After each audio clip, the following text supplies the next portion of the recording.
Thank you. I'd now like to recognize Mr. Bartlett for his questions. Thank you very much. Mr. Christian, would you tell us why our small businesses and our farmers think that they're going to be hurt by this proposed rule? And after you have done that, then I would like the Secretary to tell us why they're wrong.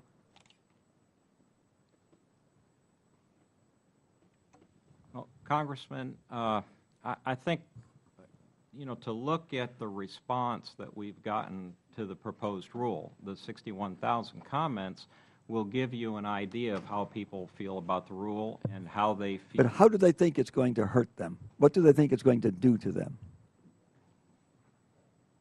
Well, I mean, looking at the comments, there's a wide range of issues that different entities of different sizes have. Tell us some of those, if you would.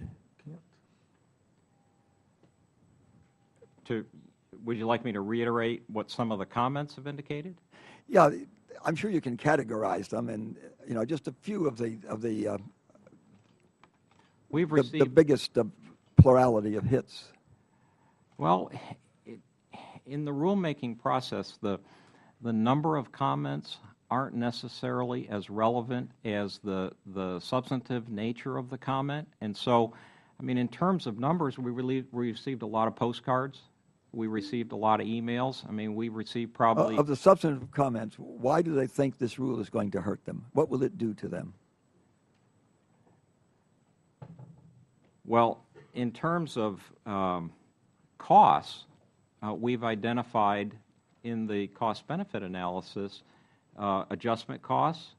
We've identified analysis costs, and those were identified and expounded on in the comments that we received. In fact, we asked for, in the comments, information on cost-benefit and information on the effect on small business, a number of times in our preamble. This is, I gather, an unprecedented number of responses. Am I correct? Pretty much unprecedented. For GIPSA? Yes. For the Packers and Stockyards program. So there must be some real major concerns out there. I'm still having some trouble understanding what those major concerns are. What do they think this rule is going to do to them? Why did 80,000 of them, you say, respond to you? Gee, we think this is a bad idea. Give me just a couple of the reasons that they think this is going to hurt them. So far, you've just given me very generic things that I can't get my teeth into. Well, I mean, there were a little over 60,000 comments, and there were comments for the rule, there were comments opposed to the rule, there were comments suggesting modifications or changes to the rule, and we're considering every single one of those comments seriously as we move forward with the process. Mr. Secretary, can you tell us some of their major concerns and why you think they're wrong, or if they may be right and you're going to fix it? Congressman, appreciate your persistence, and I really want to give you a direct answer, but because of the ex parte, I can't get into the specifics of the proposed rule. But I can give you a perspective coming from the countryside, working with farmers and ranchers all my life. This is a proposed rule, something so different. Haven't had a change in this law in 90 years at this magnitude. So there's concern. There's concern just because it's a new regulation coming from the government. They're concerned about their impact on their livelihood, on their farm and ranch operation, the future of their kids. So once again, I can't give you the specifics that you can put your teeth in, but I can assure you, Congressman, that these comments that we received,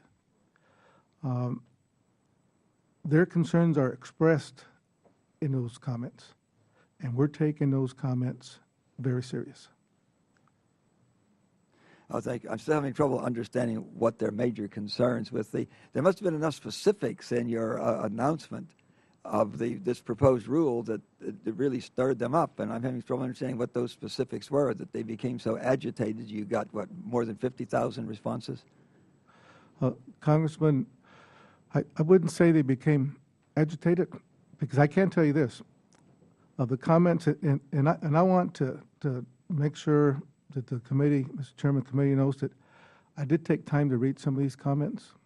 I promised, there's a gentleman here from NCBA that I visited with earlier. I promised the then president of NCBA that I would read their comments, and I did.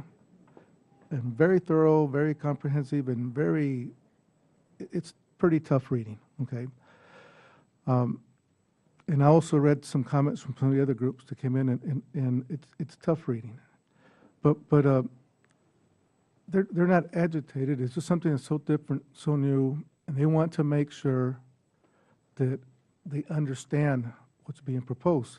So they're asking questions, they're supplying alternatives, options. But keep in mind also, Congressman, that not everyone was upset or agitated. A lot of people were really pleased that these changes were being proposed. So it's a group of stakeholders that submitted some very thorough comments and made some very good recommendations, and I'll leave it at that.